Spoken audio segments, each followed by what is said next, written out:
Dust off all the dress uniforms and the gold piping. We've got a trial episode in front of us here on Feature Please. A vile visit to Bajor. My name is Joseph. Why, yes, Your Honor. I did play Doom before I shot all those people. I'm your co-host, Peter.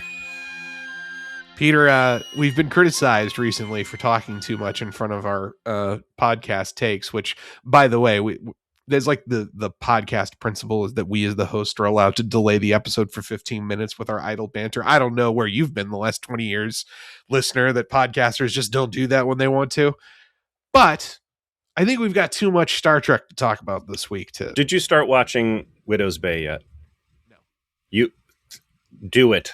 It's on Apple TV. I have to go through a lot of effort to watch it. You don't. There is a place where you can see things that are not being paywalled, per se, that I've given you access to. That's true. Oh, God. Yes, you're right. I should have thought of that.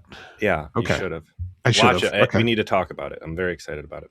But if you want to get into this episode, Season 4, Episode 18, Rules of Engagement, first aired April 8th, 1996. Story by Bradley Thompson and David Weddle. Teleplay by Ronald D. Moore. Directed by LeVar Burton. Oof.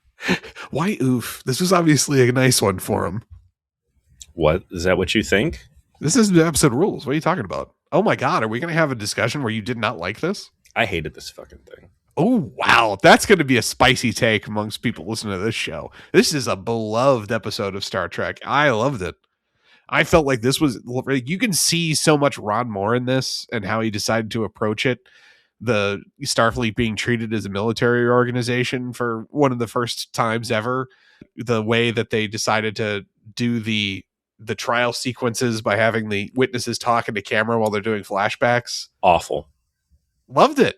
I thought it was just such a unique way of being able to do the storytelling without it making it feel like every other trial episode.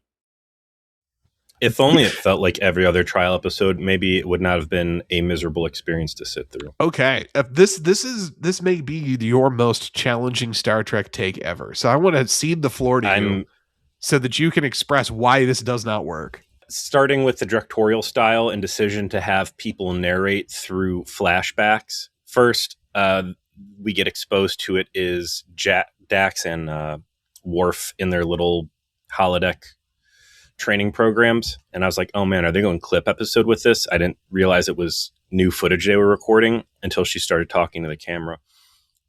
That is the only time I can think of in any, who the fuck knows what happens in Kurtzman era. It might have happened in there somewhere, but to my knowledge, this is the only time that there's that kind of talk to camera during a flashback style storytelling, and it does not work for Star Trek at all. I don't know, maybe if it's something that was more common, it'd be less jarring, but it felt very, I don't know, procedural crime drama. It felt like, I think that was the point, was that they were attempting to vary the formula by giving it more of a Perry Mason feel, where you're actually seeing the story in reverse and you're getting each individual character's perspective on what happened. But instead of it just them showing the clip and them talking in the trial scene, it's them talking in the flashback to sort of give it a stylistic variance. It felt repulsive to me. Repulsive? That is a strong word. It's an extremely appropriate word. Like, I checked out so hard when they started doing that. Like, I love it in Fight Club, not in Star Trek. I didn't think that the story was complex enough to justify a plot only. This thing needed a B plot in there somewhere. Yeah, it's like you went into a vat and found every contrarian take that people have about this episode. Very clearly, Worf did not fucking kill kids. They're not going to have a main character come out with that much blood and war crimes on their hands. So it's like, obviously there's some degree of fuckery. The fact they've got this old D8 cruiser rolling around like, well, this thing's a sacrificial lamb. This whole thing is some sketchy little play to try to fuck the Federation. Which both Cisco and Odo essentially believe from the start is the case. And they're just trying to prove it. Because, what's his name? Chapok? That's Ron Canada, right? Yeah, it is. Like, flat out the first time he sees Cisco is like, hey, here's our agenda. This is more than just a political case. Like, we are going to use this as an opportunity to fully insert ourselves in this area and run dick all over the place. Like, this is very high stakes political fuckery. Like, what is this guy doing laying this stuff? That is the most inelegant storytelling I have seen out of Deep Space Nine up to this point, I think. That scene in specific was something I was going to bring up to say, like, this is the only part of this that's poorly written, is having this guy literally run up to Cisco and explain his entire evil plan at the very beginning. If you just didn't do that, just do zero of that, and the episode is actually better. Or have Cisco come to that conclusion talking to Odo as they are working through, like, why is this actually happening? You know, just don't have him run up and just say all of that to him. I would agree that is a part of the episode that I just very poorly managed. But the rest of it, I couldn't disagree with you more. I felt like the whole point is that everyone knows that Worf wouldn't kill kids on purpose.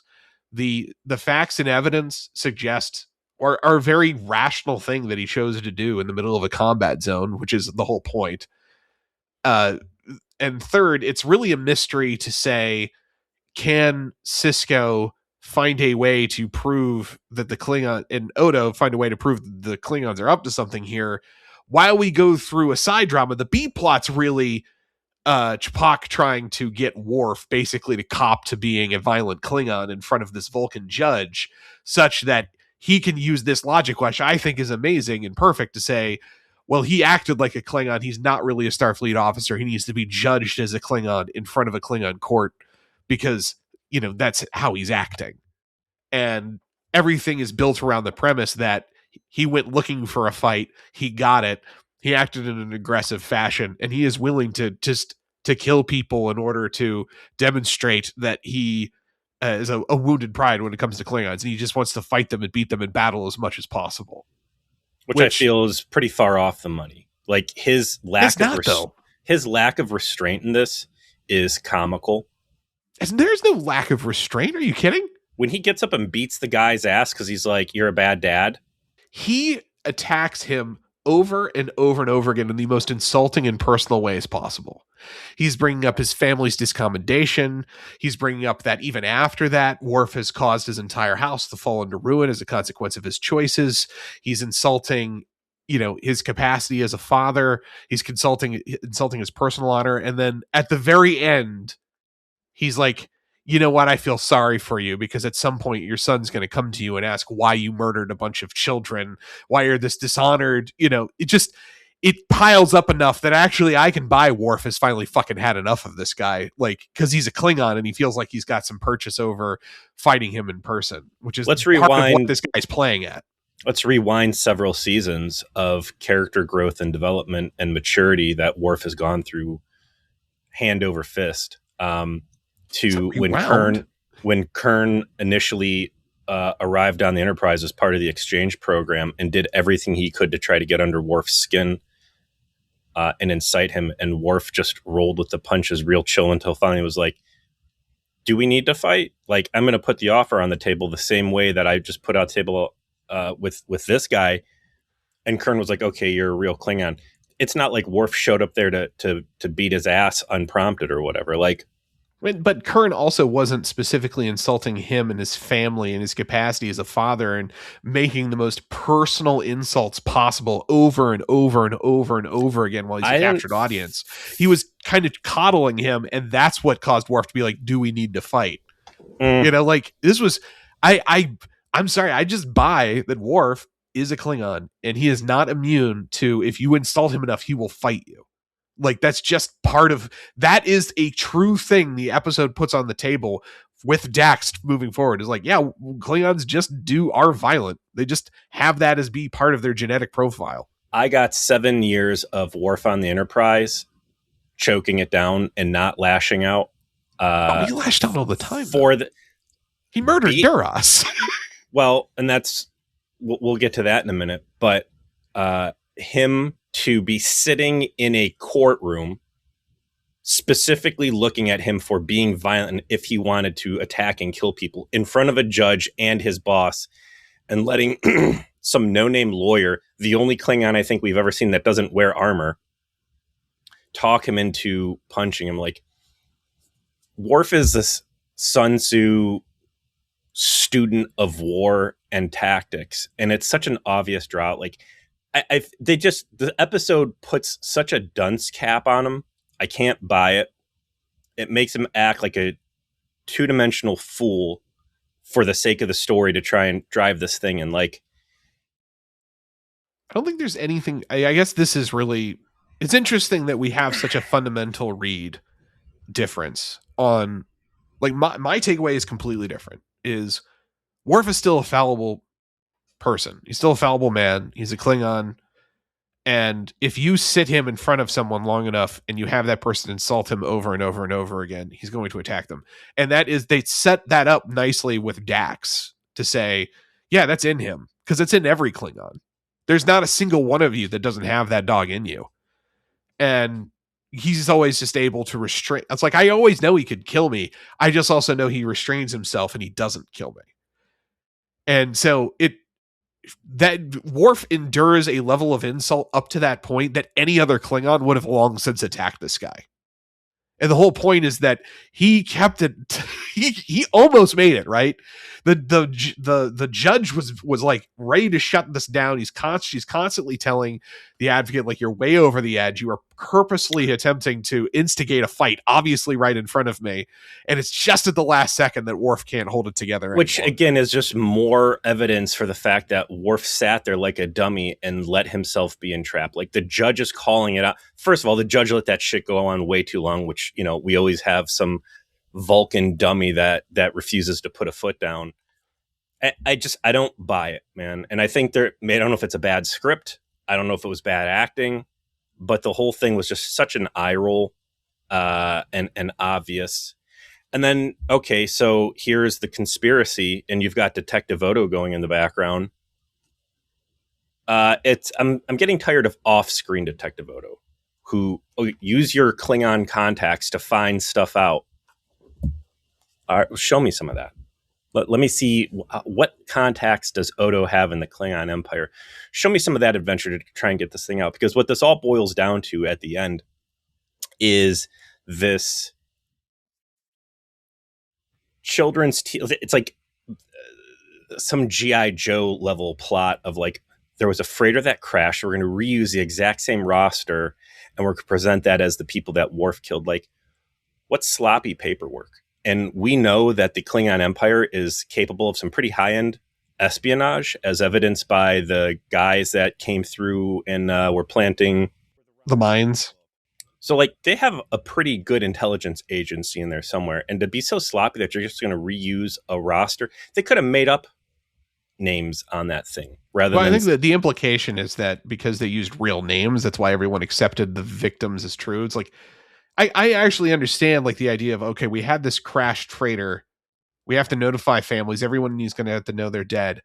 But if we delay that notification and make it seem like it got destroyed in this instance, we're satisfying, like, these are real people and they're really dead. And now we can use their deaths in a way that's useful to us by trying to create an entrapment plan.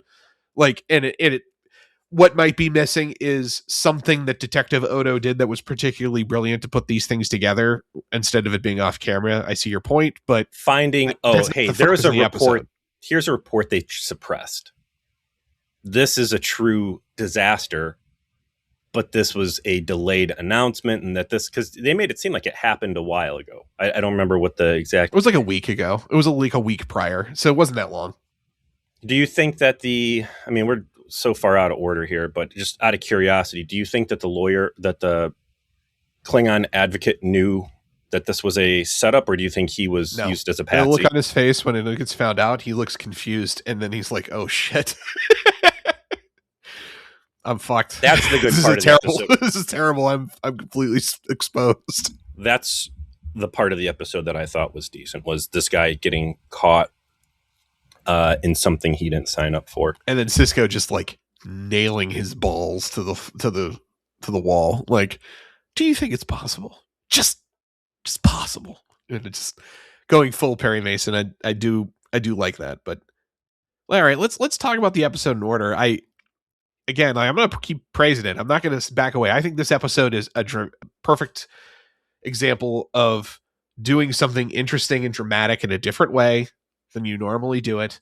I think I love that they're trying to treat Starfleet as a legitimate military organization.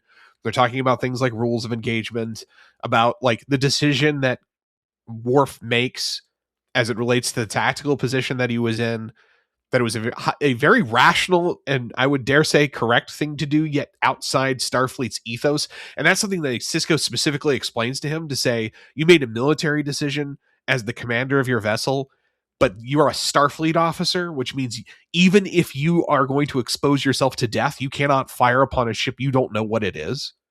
Like, did you have every reason to think that that was going to be a Klingon warship decloaking in front of you? Yes. But the point is that you can't take that advantage if it's going to endanger anyone who's innocent, because that's how we operate. And it's a great signpost for like how things go from this point forward, and how Starfleet has to like address this inborn hyper lawful good way it is that they try to operate, and it's not actually compatible with fighting a war. You can't fight a war like this. And the Klingons are trying to exploit that to their political advantage. I think that's a great setup. I love that setup. I love that framing. And doing it through this sort of unique trial circumstance where you have everyone going back through the story after it happened, and it's really about motive rather than action, is very clever. We have a very brief, teaser. We're not fucking around, right? Like, Worf is having terrible dreams of Klingon children dead, wakes up in the brig. He's clearly in trouble for something. Did you have a weird motion blur when you were watching it? Like, I had to check my TV settings to see if that like clear motion soap opera setting had been turned back on. No, it looked normal to me, but I watch it on my desktop, so I don't watch it on a commercial television. A lot of dead Starfleet there too. It wasn't just dead Klingon kids. It was dreams basically of a lost battle. Yeah. And then, he wakes up in the brig and, something terrible has happened. There's Odo, your trial starts. You better try and get some sleep. We get the setup very quickly in the next scene. Admiral Talara is the 4-star admiral who is presiding over this court-martial, or at least a hearing is it about court-martial or extradition? Yeah, extradition hearing. So this has attracted the attention of some of the highest possible ranking people in Starfleet because of the political sensitivity. And we established that there was a Klingon transport that Worf evidently accidentally destroyed during the escort of a Cardassian convoy of civilian freighters filled with medicine. And the Klingons want Worf extradited to the Klingon Empire for killing 441 civilians. Cisco's position is this is a defensible mistake made in the heat of battle because he was literally being attacked by Klingon warships at the time. And we get some more background by way of Odo operating as Detective Odo on the side of, we have to find out why this happened, because it makes no sense that a civilian ship just decloaked in front of the Defiant when it was in the middle of fighting. Like, why would that happen? That makes no sense, right? Like, everything up to that moment, everyone understands. But really, like, after establishing a pattern of cloaking and decloaking, suddenly a civilian ship right in front of the Defiant uncloaks and it, uncorks quantum torpedoes and destroys it. That doesn't make any sense. Find something about this that, is this like a guy who likes to fight? Did he show up to contribute? Was he a drunk? I don't know. But because that decision makes no fucking sense. The framing in the beginning is interesting, that he destroyed this transport. And it's not until they actually put Worf on the stand and show you like basically the sensor records and like get the firsthand knowledge, like how comical and silly it is what actually happens here. Yeah, like, O'Brien's actually, like when O'Brien's on. O'Brien, yeah.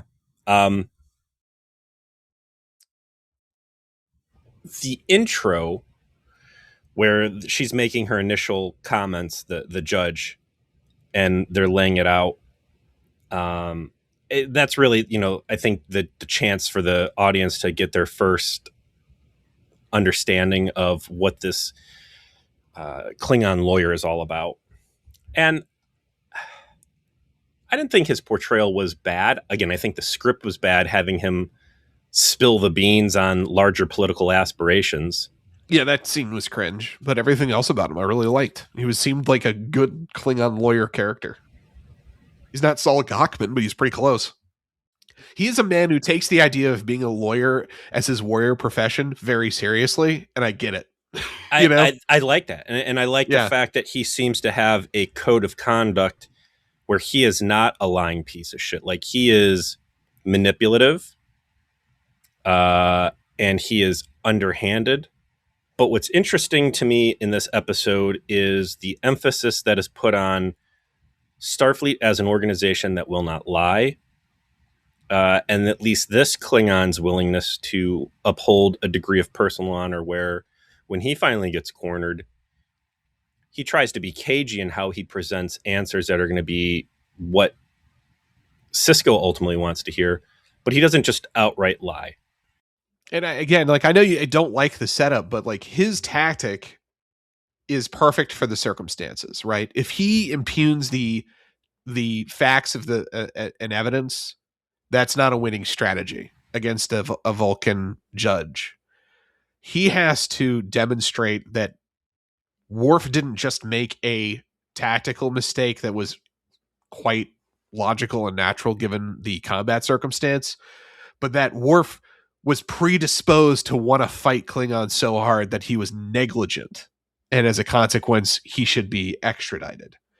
The only way he can establish this is through steadily demonstrating three separate fact patterns. The first is Klingons are systemically different than all the other races within the Federation. They are inborn aggressive warriors that want to fight, that have an instinct to kill, and therefore can never be discounted as part of their state of mind.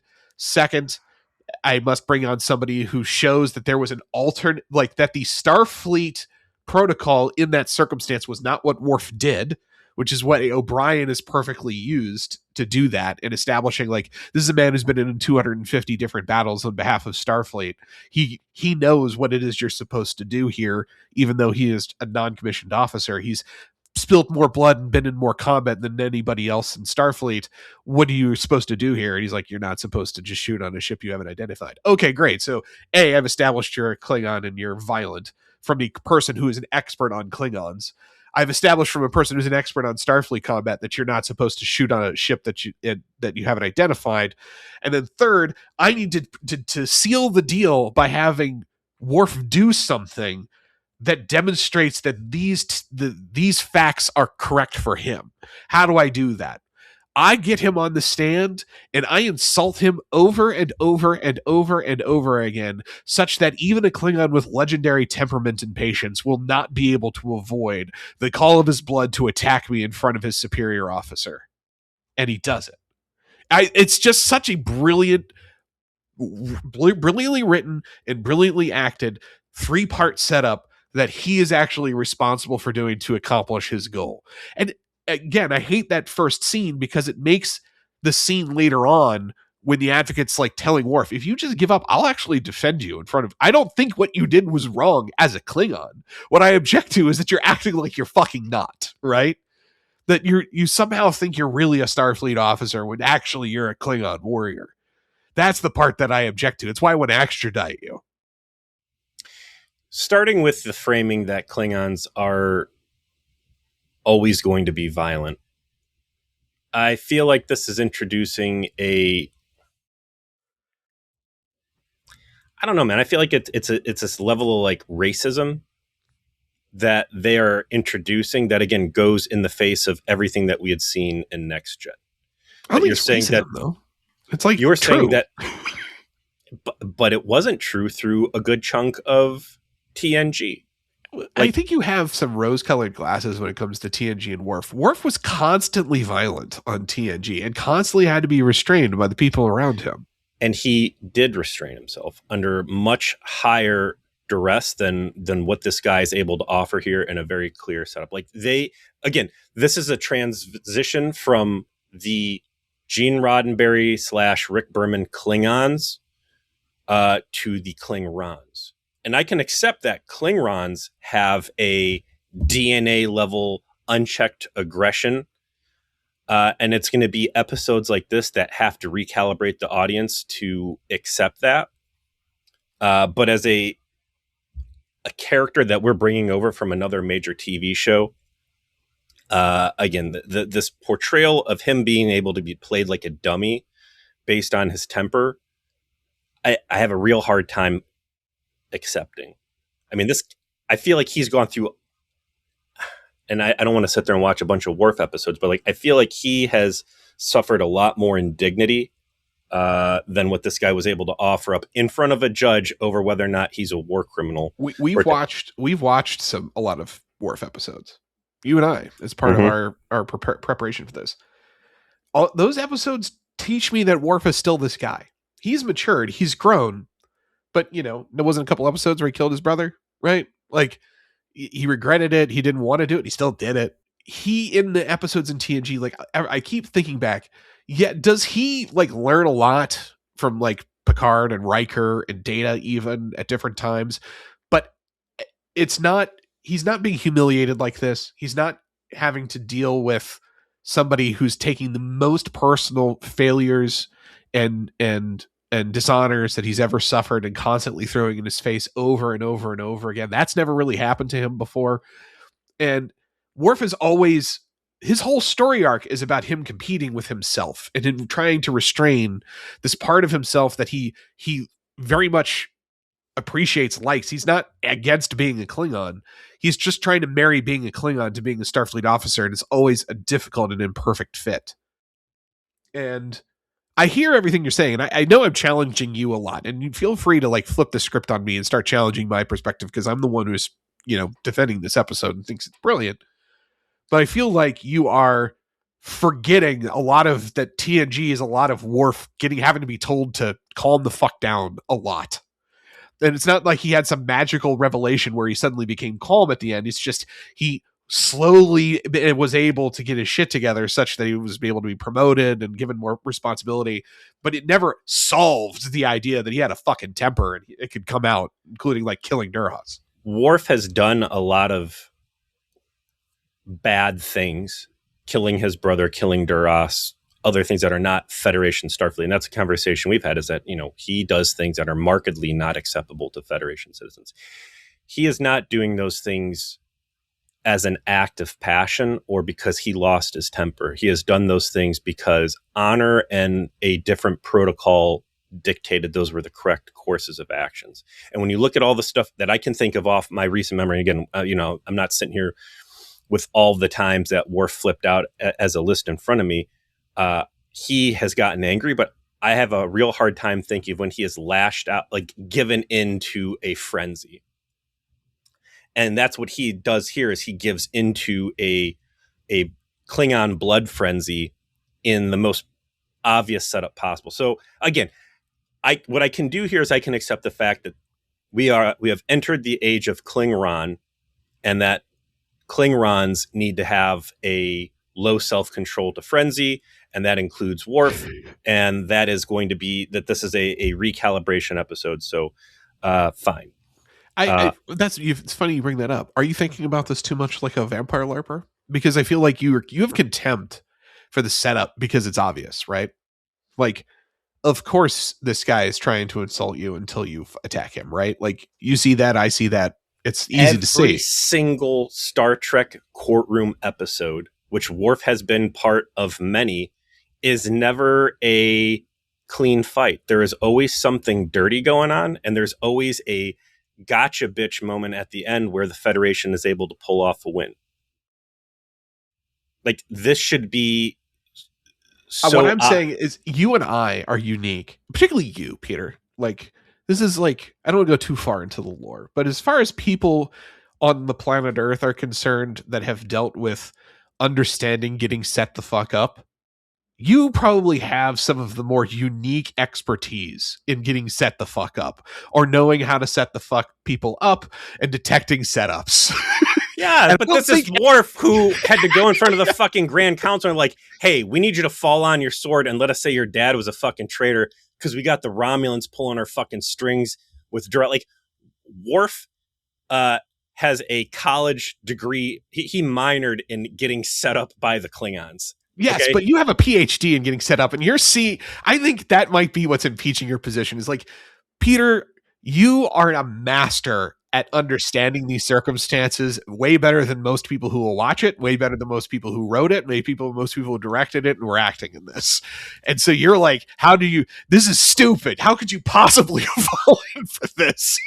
I just set someone up real good to a game. Yeah, right. Like, I'm speaking correct. of fantasy LARP and training for the real world, though, the case that this guy builds against Worf to try to erode his, the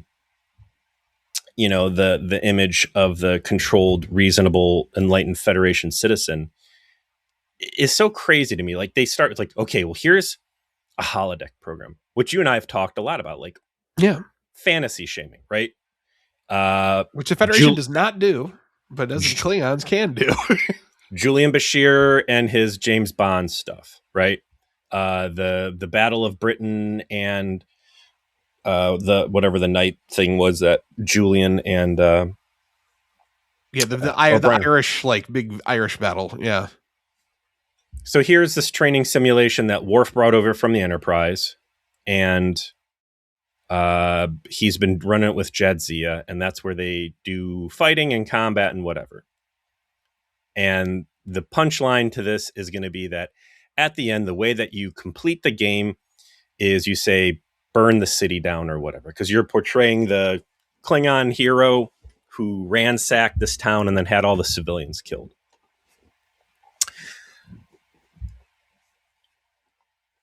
Like, I'm watching this, and what would you say, 96?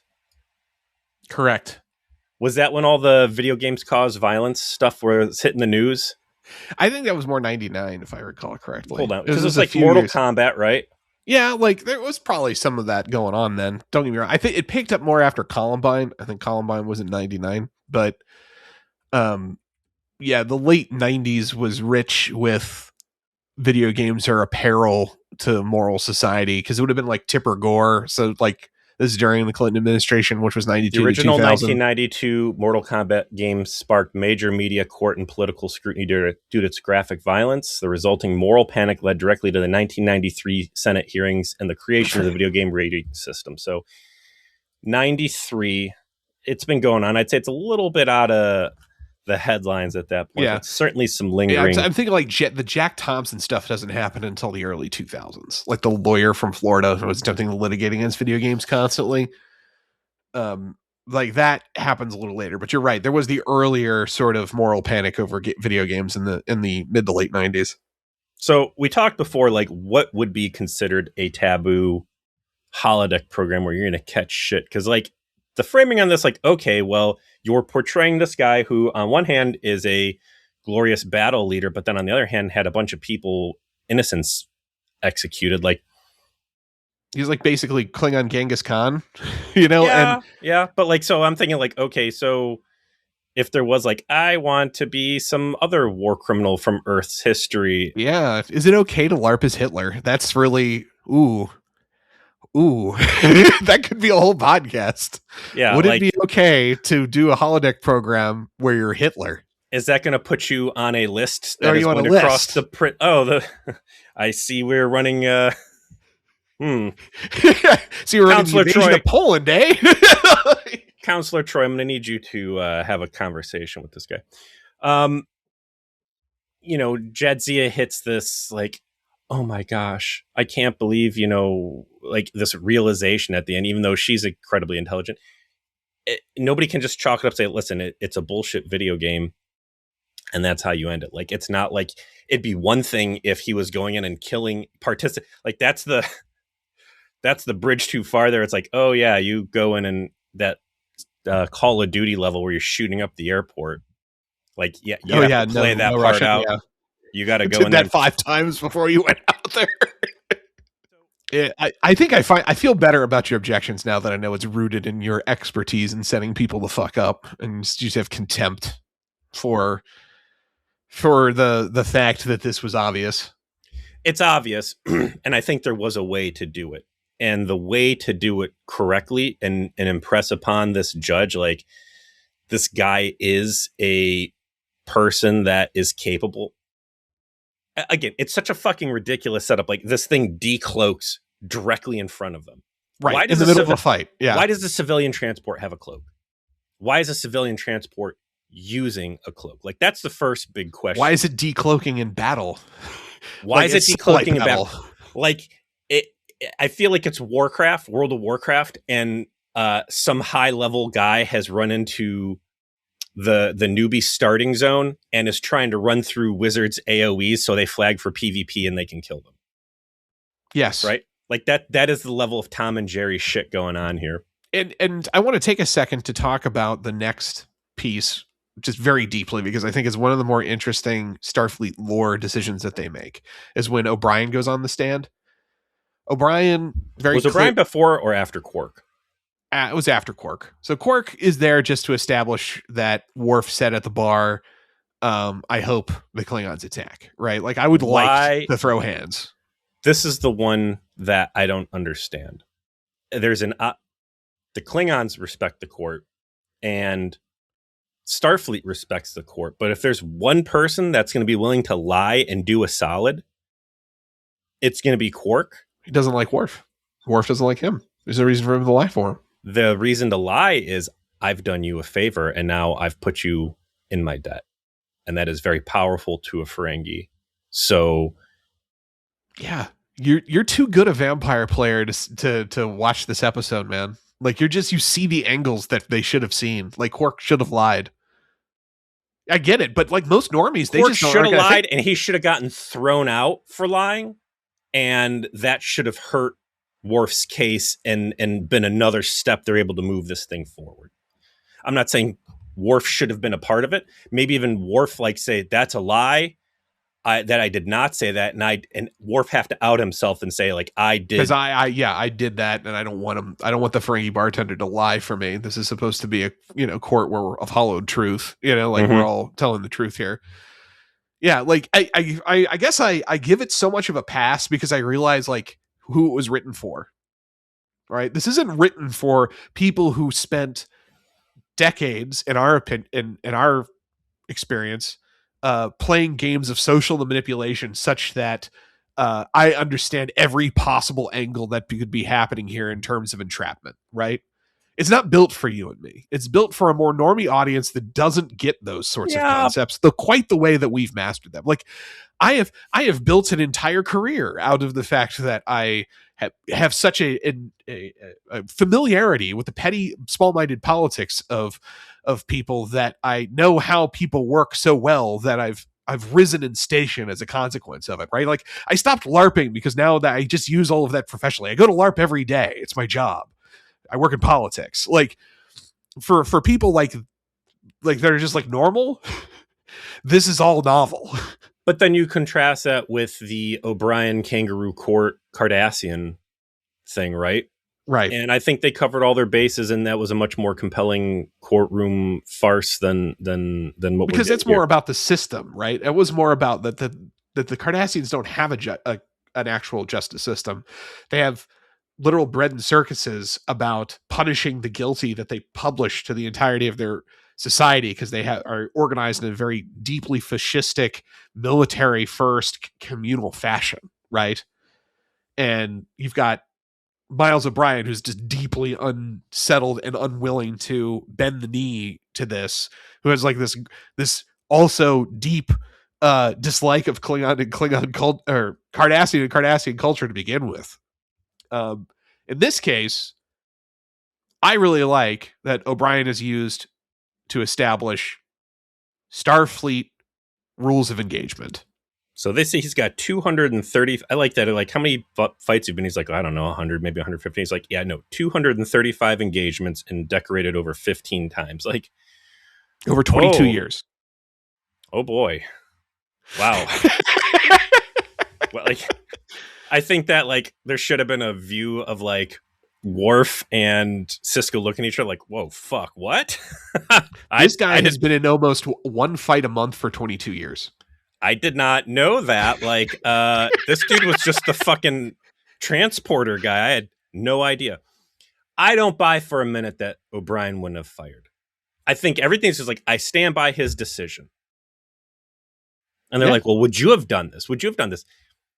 Everything that we've seen out of O'Brien is that when push comes to shove and this guy fucking like MK Ultra activates, it is fucking go time and you better get the hell out of the way.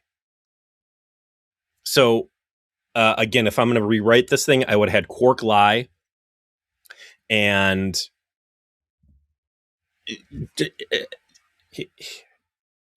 I would have had a scene where, again, since this is a big obvious setup trap, there's a lot of resources being poured into this Rube Goldberg machine of like, if we can extradite Worf, it'll cost the Federation their footprint in this area, and we can start acting more aggressive, right? Have a ship dock, have a Klingon ship dock, and just like, what? We're still friends, right? Like, we're not officially allies, but we can be here. We're going to go to Quarks, and I'm going to run my fucking mouth. We're going to do the same shit that we already did. You know, we're going to go be loud assholes in Quarks while Worf's there drinking. We're going to get into it. We're going to pop off real hard and MF this guy and say, make it hint that, you know, we are going to be going after these transports and maybe we'll see you in the battlefield, Worf, and we're going to fucking kill you, you traitorous piece of shit. And like have an incident on file where like Worf would actively be looking for revenge for the captain of this bird of prey or whatever. Right, because he'd insulted his honor in front of all these witnesses. And they already got in a bar fight or whatever. And now this is stuff I'm buying. Because Worf already went in there and kicked Martok's son's ass for acting like a little fool, right? And we also saw all the drinking bar scenes in Redemption, where that's just how they were operating during the Klingon Civil War. They got to get into that group chat to talk shit so then they can catch you outside and either come back and rub it in your face or be like, I told you I was going to kill your ass. Like, that's a great setup there. And that's a great reason to have. Okay. And then have O'Brien get on the stand and say, I absolutely stand by his decision. Like, I am a deeply fucked PTSD war vet. And, like, you got to fucking know when to shoot and like use that to like further erode the Federation standards that Worf is existing. And, like, these guys are close friends. Look how crazy and off hinge O'Brien is after all the shit he's gone through and all the Cardassians he's killed. Like, there is a lack of control, and absolutely Worf is shooting without waiting, and like that's how they did it on the Enterprise. I like that setup a lot. It's a shit. I think it's his because like Ron Moore understands like military stuff pretty well, right? Mm-hmm. He was an ROTC guy apparently at some point, so it's why Battlestar Galactica feels like better grounded military fiction, and this is clearly kind of like you can see where that's going to come from, like in an episode like this. And I really like the idea that O'Brien like points out like, yeah, I know I'm Mr. PTSD guy, but I know what the rules are as it relates to shooting your starship weapons in a circumstance where there are civilian ships nearby. You do not do so until you identify the ship in question. And this, it's context. I mean, this is again something I have context for. You don't. Starfleet changes a lot from this point forward. It's like a signpost to say this is how Starfleet is acting prior to the Dominion War. You don't fucking shoot until you know exactly what you're shooting at. And then by the end of season 7, things are dramatically different, right? Compromises have had to be made. Starfleet has had to have its priors tested as it relates to their moral superiority. They cannot afford to operate in this way anymore, and they don't. And even O'Brien, who's somebody who's probably fought the most out of anybody, is still in that frame to say, you don't shoot at a ship you haven't identified yet. That's just not something Starfleet officers are supposed to do. Even though, as Cisco himself says, as a military decision, this was defensible. You're in the middle of a fight. You had ships cloaking and decloaking in front of you. You had every reason to believe that ship decloaking in front of you was going to be a military vessel that is presently engaging you and the ships that you're attempting to escort successfully. And so you tried to take tactical advantage by anticipating their movements to destroy one of them, and you got.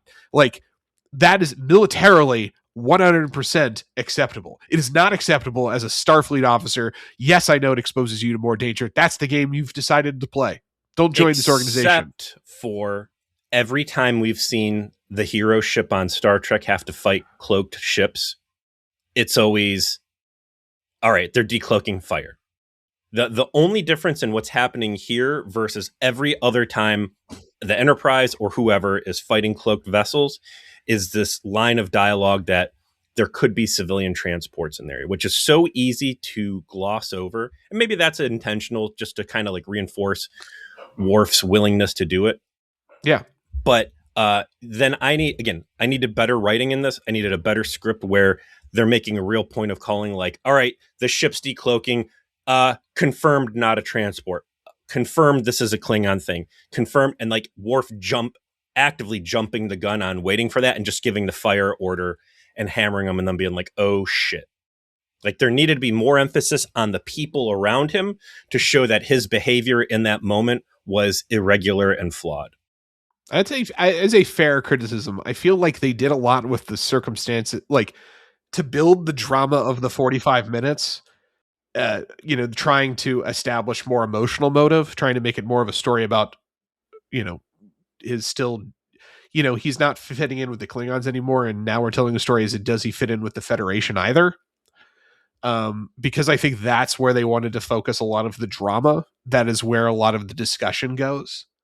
However, I think you're bringing up a good point as it relates to if you've gone a little bit deeper in detail on the military element and on the rules of engagement question, you could have done more to establish that part of the story better.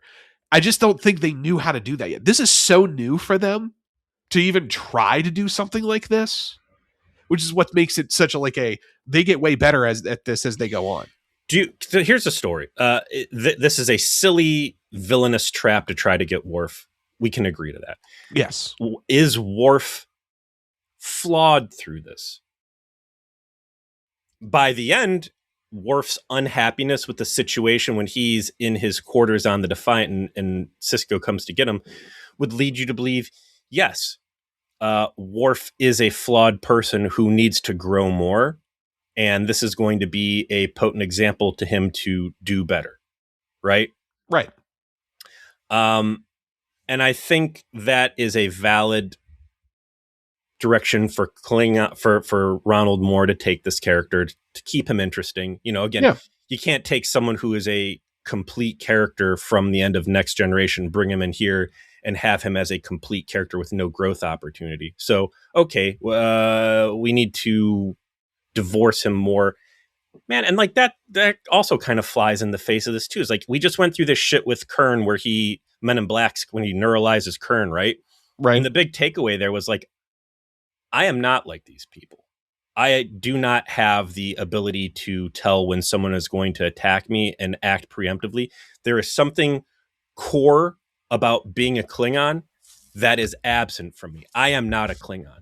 I'm also not a Federation guy. And like, that's a hard thing to explain when I now watch this, and it's like he by definition is acting like a Klingon. But I think actually it doesn't. So I will flick back to defending this episode because I think this is something you may have missed. So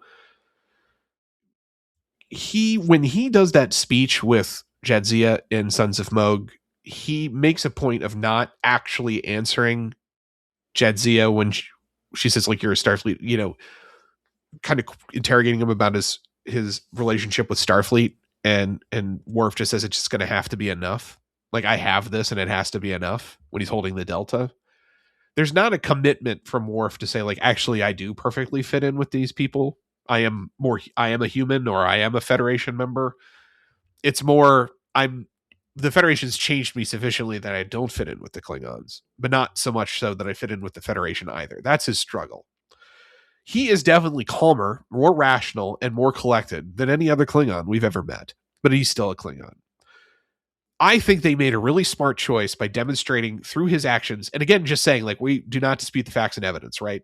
Worf acts in a fashion that is 100% professional. He makes a judgment as it relates to shooting at the decloaking vessel that is not born of any kind of hatred or aggression. It is clearly a tactical decision, and quite frankly, in any other rational circumstance, a defensible one. A completely defensible one. And the idea that the advocate is attempting to essentially incept into everybody is that it was negligence by appealing to the Federation's view, this Vulcan admiral's view of what Federation morals and conduct of Starfleet officers is supposed to be, and that Worf didn't just commit it wasn't just a mistake, it was negligence as a consequence of his desire to shoot as many people as possible, and that is a non-Federation way of looking at it. And we know through Sons of Moog that Worf is kind of struggling with that idea already. He doesn't want to talk about it because he's already like dealing with the trauma of the fact he has to neuralize his brother and deal with that. But it's true. It's like been already put on the table. But the drama of the episode is we all kind of know Worf didn't act with any kind of malice aforethought. He didn't act as a Klingon warrior unhinged looking for battle. He made an aggressive command decision that, while O'Brien says I'd stand by it, is rational. It wasn't necessarily exactly what you were supposed to do. And then Cisco goes on that speech later. And the fact, getting set up to be insulted over and over and over and over again until you finally attack the person insulting you, it took so much for him to get Worf to do that. Which also, Cisco sat there through. Cisco at no point was like, listen, you're trying to incite him into hitting you. I am a keen tactician. We have said that Cisco is perhaps also keen at what it takes to get a man to throw hands. I am the most hand-throwing man here. I know what you're doing. With Dukat, I was able to figure out where Thomas Riker was going to attack and draw people away. Like, I can see 6 steps ahead. You're very clearly trying to get punched in the mouth right now. So can we just fucking not? Worf, do not hit this man because he's trying to bait you, bro. Like, ridiculous. I needed a B plot through this thing that starts with like, I don't know, this seems weird. Hey, go fly out, get some sensor readings, do something. Hey, we found some of the bodies, and Julian Bashir, Dr. Frankenstein Bashir over here, he's barely in the episode, so he could have used something to do. Hey, these seem older than they should be. Well, how could they be older? Why is there this weird degeneration thing? Oh, maybe these guys died earlier. Now, Detective Odo, I need you to go find out if these people are from some other thing. Like, that would have been a cool B plot to have going on there. I like the line, like, all that matters that we are Klingons, and that all that matters to us is victory. Old, young, armed, unarmed, we don't care. All we want is to kill people and be able to brag about killing people. Unless you're the crew of that bird of prey that attacked the Cardassian Bajoran peace talks, and then Dukat shot at him with his garbage scow, and they did not kill him. They just flew away. We're not going to talk about those guys. There's a way to tell this story that is not full of potholes and making people look stupid. Using the video game acts of violence, like, oh, well, he played Genghis Khan simulator. That's silly. You can watch Worf episodes and build a case to extricate. This guy's a fucking lunatic. Look at all the people that he has killed. Look at the fact he went over to to Duras's ship wearing a Federation uniform, and he murdered somebody. All right, that's all you need, is that right there. Look at him dangling people off of ledges. He has done so much violence that this could have just been let's look at the episodes we've already seen and all the conversations. I'm glad you're remembering all of his violence from TNG episodes all of a sudden. But this episode doesn't call it. That's what I'm saying. Like, this is a bad episode. It's a poorly written episode. They're trying to ramrod these goofy, like, holodeck examples and parading a ship in, just to wander in front of them. Like, there could have been real stuff. And do you think they didn't want to do it because they didn't want to paint him as too bad of a character? I think I'm settled on my thesis that you and I are not the target audience of this show as it relates to what it is that they try to construct, right? Like, no, we're the target audience of Deep Space Nine, don't get me wrong, but this episode is crafted for people. I'm not saying this to be funny. This episode is not crafted for people such as yourself and myself that spent so much time understanding social manipulation as a competitive sport. This is built for normies. It's why there's this whole violent video game argument in there, right? This is built for people who just don't exist. They don't think on that strata that deep about these things the way that you and I do, because they're trying to capture a mass audience, and we are not that mass audience in this specific circumstance. That's not to say the show can't be layered, it can't be dramatic, it can't do cool things. But what we're talking about, what you're talking about, is they needed to vastly change the details of this so that it makes more sense, so that the specific like manipulation setup satisfies all of the angles I'm thinking of. But we can think of more angles than most people. And I think the writer's room could too. And that's a problem here, is that, we've had such competent writing out of Deep Space Nine that to miss the obvious beats here and to try to parade this superficial setup for a very solid character, when I think it with a little bit of tweaking, you could have shown like, yeah, all right, the game they ran on him was actually legit. Setting him up with a bar fight, establishing that there was a protocol to confirming a ship because there's civilian transports in the area, like that he ignored and jumped the gun on. Like, there was a much better way to do this without the annoying we're talking to the camera during flashbacks, where this would have been much more palpable. The scene at the end where they go, okay, the jig is up. We've exposed to the lawyer that there is a conspiracy here and that there is a previous disaster with this exact passenger list. And this guy had to back down. Like, that's cool. Do we see this guy again or no? No, we don't. Okay. He fucks off. Bashir and O'Brien are throwing a big celebration for you. Everybody was worried, and that's cool too. Is like, hey, you are a part of this community. As you live here on the Defiant, having a hard time adjusting to life outside of the Enterprise. You're important to these people, and you should go to the party. And this is where like Cisco finally disciplines Worf, which I think this is kind of a bullshit scene too here. And he's like, Worf's like, I should not have accepted this assignment. And Cisco's like, you're damn right you shouldn't have. It's like, well, how about you, Cisco? You're not a fucking dummy. You know exactly what this dude's about. You know the shit he's been going through. What are you doing putting him in a situation where he's trying to lecture him to straighten him out, right? Like, he's a commanding. I think in truth, Cisco knows he needs Worf, and Worf is actually the right person for the job. It's just Worf needs to learn how to be a commander, right? Like, he's new to having the third pip on his collar. He's new to captaining a starship.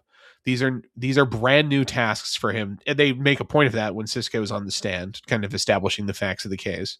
Mm-hmm. And he needs Cisco to basically tell him, like, you're damn right, you fucked up. We wound up in this mess because you did not identify the target. Like, period, end of story. No, the first thing is you should have never taken this assignment in the first place. And him being the person who offered the assignment, like, you got a little culpability here too, buddy. Well, I think he's using that to go over the top on him, because like Worf is trying to be self-effacing and he's not letting him get away with it. And it's like, okay, yeah, I'll buy into you attempting to retreat morally by because he knows that Worf responds to that, right? Mm-hmm. He's good at commanding. He's playing Worf. his man card. Yeah, and he's like, yeah, you shouldn't have fucking done it. And he's like, okay. He's even at attention at that point, right? And Cisco's got to tell him to be at ease. Like, it straightens him up to be like, oh shit, I'm not getting away with a soft talk here. Even if I'm beating myself up over it, my boss is still going to come down on me. Not because he hates me, but because he expects me to lead effectively a ship of war in combat situations, and I did not perform perfectly. And that is not acceptable if I'm going to be entrusted with these responsibilities, ongoing, which apparently I am, which is why he's got to be hard on me. I think this episode is good objectively. I think it's bad for you. Because you are seeing the Matrix code in a way that most people don't. Real quick, if Worf was out for, like, let's say Worf is a flawed character in this, and Worf did want battle with Klingons, and we're taking all that. I think he did. And he's got the Defiant, like, again, the Defiant that has fucked up all of the Jem'Hadar attack vessels that brought down a Galaxy class in like 6 seconds. And he can't just fucking bingo a D8. I think he's attempting to not engage in the way that he would because he's escorting civilians, right? Like, the whole point is he had to keep changing targets because he had to drive them away from the civilian ships. I'm trying to gauge, like, the Defiant is the same as Odo. Like, what is the real power level of this thing? Sometimes Odo gets knocked out by a rock to the back. Sometimes Odo can be picked up and thrown and shattered on the floor like a salt shaker. Sometimes the Defiant just flies towards these things that blow up galaxy classes, and just one burst of the phaser cannons explodes them. Now you've got I an mean, old ass.